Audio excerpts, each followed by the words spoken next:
নামা অনুসারে সংবিধানে জুলাই জাতীয় সনদ অন্তর্ভুক্ত করার ব্যবস্থা গ্রহণ করা। এটিও আজকে অনুমোদিত আদেশে উল্লেখ করা হয়েছে।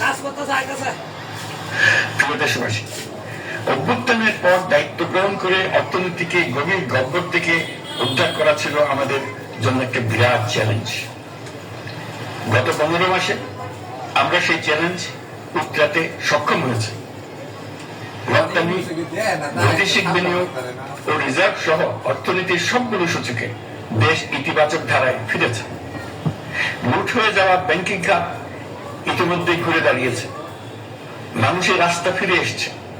ব্যাংকিং খাতকে আরো শক্তিশালী করতে নানামুখী পদক্ষেপ চলমান রয়েছে।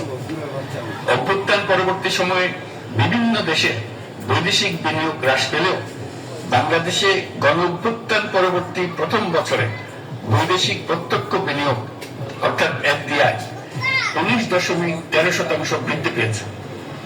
এটি বৈশ্বিক প্রবণতার বিপরীতে এক অনন্য অর্থনৈতিক দৃষ্টান্ত স্থাপন করেছে।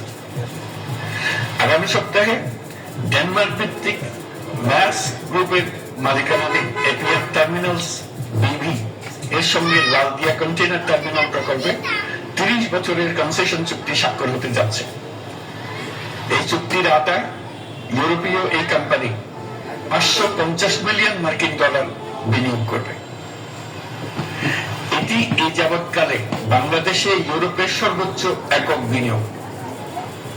লালদিয়া হবে দেশের প্রথম বিশ্বমানের গ্রিন পোর্ট। প্রিয় দেশবাসী, প্রায় 1.5 যুগ ধরে আমাদের জনগণ ভোটাধিকার থেকে বঞ্চিত ছিলেন।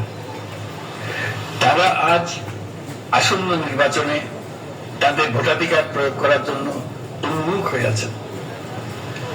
আগামী ফেব্রুয়ারিতে সুষ্ঠু নির্বাচন অনুষ্ঠানের বিষয়ে অভ্যুত্থানের সপক্ষের রাজনৈতিক দলগুলোকে অবশ্যই ঐক্যবদ্ধ থাকতে হবে। তা না হলে জাতি এক মহা বিপদের সম্মুখীন হবে। এই সম্পর্কে আমি আগেও একাধিকবার আমার আশঙ্কা প্রকাশ করেছি। ফ্যাসিবাদের বিরুদ্ধে 2024-এর